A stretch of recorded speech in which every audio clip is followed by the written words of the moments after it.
దేవుడు ప్రస్తావన వచ్చినప్పుడల్లా దెయ్యం గురించి వింటూనే ఉన్నాం, నమ్ముతూనే ఉన్నాం. ఆ వినికిడి సారాంశం నమ్మకపు దెయ్యాలు క్రూరమైనవి, విచక్షణ లేకుండా ప్రవర్తిస్తూ ఉంటాయి. వాటికి దేవుడంటే భయం అని. కాని దైవ శక్తికి సైతం లొంగని 6 ప్రేతాత్మలు 6 ఏళ్లపాటు ఓ అమ్మాయి శరీరాన్ని ఆవహించి అనుక్షణం నరకయాతన పెట్టాయి. చివరికి క్రూరంగా చంపేశాయి. 2005లో ప్రపంచాన్ని వణికించినది The Exorcism of Emily Rose అనే సినిమా కల్పిత కథ కాదు. 1995లో ముగిసిన ఓ అమ్మాయి నిజ జీవిత వ్యథ. జర్మనీ చరిత్రలో సంచలనంగా మిగిలిన అన్నెలీస్ మిషెల్ కన్నీటి గాథ నేటికీ ఓ మిస్టరీనే. ఉన్నట్టుండి నవ్వడం, క్రూరంగా చూడటం, ఎంతటి బలవంతుడినైనా ఒంటి చేత్తో నొక్కిపెట్టి కదలకుండా చేయగలగడం, పైకి లేచి చేతులు చాచి వికృతంగా ప్రవర్తించడం, తనని తాను బాధించుకోవడం, కాళ్లతో పాటు చేతులను ఉపయోగించి మెట్లు దిగడం, మనిషి మొత్తం రకరకాల మెలికలు తిరగడం, ఇదంతా నేటి హారర్ చిత్రాలు సాధారణంగా కనిపించే దృశ్యాలు. కానీ దెయ్యం ఆవహిస్తే అలాగే ప్రవర్తిస్తారు అని మొదటిసారిగా ప్రపంచానికి తెలిసింది మాత్రం అన్నెలీస్ ని చూసినప్పుడే. అన్నెలీస్ పశ్చిమ జర్మనీ బవేరియాలోని లీబ్లెఫింగ్లో 1982 సెప్టెంబర్ 21న జన్మించింది. జోసెఫ్, అన్నా మిషెల్. ఆమె తల్లిదండ్రులు వాళ్ళు రోమన్ కేథలిక్స్. అన్నెకు 3 సోదరీమణులు. చిన్ననాటి నుంచి దైవభక్తి కలిగిన ఆమె తల్లిదండ్రులతో పాటు వారంలో 2 సార్లు చర్చికి హాజరయ్యేది. అలాంటి అన్నె ఉన్నట్టుండి దేవుణ్ణి ద్వేషించడం మొదలుపెట్టింది. ఆమెకు 16 ఏళ్ల వయసులో అకస్మాత్తుగా ఆరోగ్యం దెబ్బతింది. వ్యాధి లక్షణాలను బట్టి మూర్ఛగా, మానసిక రుగ్మతగా గుర్తించిన వైద్యులు ఆసుపత్రిలో ఉంచి చికిత్స అందించారు. ఆత్మలు కనిపిస్తున్నాయి అంటూ భయపడసాగింది అన్నె. అదంతా వ్యాధి లక్షణాల్లో భాగమే అన్నారు వైద్యులు.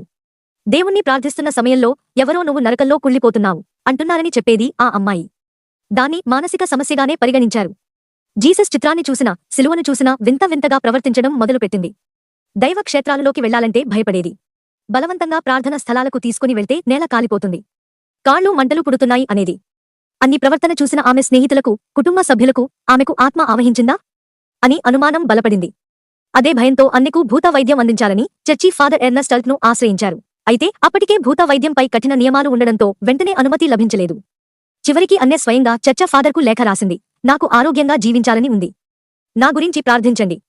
జనుల కోసం బాధను అనుభవిస్తాను. కాని ఈ నరకం చాలా భయానకంగా ఉంది. తట్టుకోలేకపోతున్నాను అంటూ తన కన్నీటి గాథ ఫాదర్కు వివరించింది. అది చదివిన ఫాదర్ ఎల్ట్ మనసు కరిగి ఆ లేఖను బిషప్ జోసెఫ్ స్టగల్కు చూపించారు. దాంతో బిషప్ ప్రీస్ట్ ఆర్నాల్డ్ రేంజ్కు భూతం వైద్యం చేసేందుకు అనుమతి ఇచ్చాడు. కాని ఇదంతా రహస్యంగా జరగాలని ఆదేశించారు. 1975 సెప్టెంబర్ 24 నుంచి అన్నెకు మందులు ఇవ్వడం మానేసి భూత వైద్యం మొదలుపెట్టారు. మొత్తం వైద్య పద్ధతిని, అన్నె ప్రవర్తనని వీడియోల రూపంలో, ఆడియోల రూపంలో రికార్డ్ చేశారు. నేటికి వాటిని నెట్లో వినొచ్చు, చూడొచ్చు. ఆమె మాట్లాడుతున్నప్పుడు ఆమె గొంతులో వినిపించేవి అవి ప్రేతాత్మలని గుర్తించారు. భూత వైద్యులు వాటి పేర్లు లూసిఫర్, కైన్, జుదాస్ ఇస్క్రియాట్, బెలియల్, లెజియాన్, నెరో అని తేల్చారు. కానీ వాటిని అన్నె శరీరంలో నుంచి వెళ్లగొట్టడంలో విఫలమయ్యారు. వారానికి 2-3 రోజులు 4 గంటల చొప్పున 67 సార్లు ఆమెకు భూత వైద్యాన్ని అందించారు. అయినా ఫలితం లేదు. ఆ నరకం భరించలేక అన్నె 1976 జూలై 1న 23వ ఏటా చనిపోయింది. అప్పుడే ప్రపంచం అన్నె కథ వైపు తిరిగి చూసింది. ఈ మరణానికి బిషప్ ఆదేశాలతో చేసిన భూత వైద్యమే కారణమని పోలీసులు కేసు నమోదు చేశారు. అందుకు సహకరించిన అన్నె తల్లిదండ్రులను అరెస్టు చేశారు. అన్నె సుమారు 10 నెలలు ఆహారం తినలేదని, పౌష్టికాహార లోపంతో ఆమె చనిపోయిందని, ఎముకలన్నీ ఛిద్రమై మాంసం ముద్దలా మారిందని, కేవలం 30 కేజీల బరువు ఉందని పోస్ట్మార్టం రిపోర్ట్ వచ్చింది. ఆమెను ప్రేతాత్మలు ఆవహించాయని చెప్పి ఎందుకు భూత వైద్యులు రికార్డు చేసిన వీడియో, ఆడియో టేపులను కోర్టు ముందు ఉంచడంతో అవే వారిని కాపాడాయి. అన్నె తన మూత్రాన్ని తానే తాగేదని, తనని తాను గాయపరుచుకునేదని సాక్షులు తెలిపారు. తల్లిదండ్రులు తెచ్చిన ఆహారాన్ని విసిరి కొట్టడం, అన్నె వింతగా ప్రవర్తించడం అన్నిటికీ సాక్ష్యాలు ఉండడంతో కోర్టు నమ్మింది. అందరినీ విడుదల చేసింది.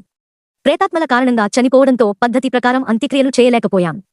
మరోసారి అవకాశం ఇవ్వాలి అని కోర్టుని కోరారు అన్నె తల్లిదండ్రులు. కోర్టు అంగీకారంతో 2 ఏళ్ల తర్వాత ఆమె అస్థికలను బయటకు తీసి మరో నాణ్యమైన శవపేటికలో పెట్టి పూడ్చిపెట్టారు. అన్నె అనారోగ్యంతో బాధపడుతుంటే భూత వైద్యం చేసి తిండి పెట్టకుండా చంపేశారని తల్లిదండ్రుల ఒత్తిడి, కఠిన నియమాలు, చాదస్తం కారణంగానే అన్నె పిచ్చిదేయిందని పలు విమర్శలు వచ్చాయి. సరిగ్గా 37 ఏళ్ల తర్వాత 2013 జూన్ 6న అన్నెలీస్ మిషన్ నివాసం ఉన్న ఇల్లు అగ్నికి ఆహుతి అయింది. ఎవరూ లేని ఇంట్లో మంటలు ఎలా వ్యాపించాయి అనేది మరో మిస్టరీ. పైగా ఆ మంటల్లో తమకు అన్నె కనిపించిందని స్థానికులు ఫోటోలు, వీడియోలు షేర్ చేయడం సంచలనమైంది. దాంతో ఈ కథ మరోసారి తెరమీదకి వచ్చింది. సంఖ్యాశాస్త్రం ప్రకారం 6వ నెల 6వ తేదీ 2013లోని అంకెలు కలిపితే 6 కాబట్టి 666 అనే నంబర్ దెయ్యాల సంఖ్య అంటూ మీడియా కూడా అప్పట్లో ప్రచారం చేసింది. దాంతో అగ్ని ప్రమాదానికి కారణం ప్రీతాత్మలేనని కొందరు భయాందోళనకు గురి అయ్యారు. మరికొందరు కొట్టిపారేశారు. ఈ నిజంగా జరిగిన కథ ద్వారా మీ యొక్క అభిప్రాయాన్ని కమెంట్స్ లో తెలపండి.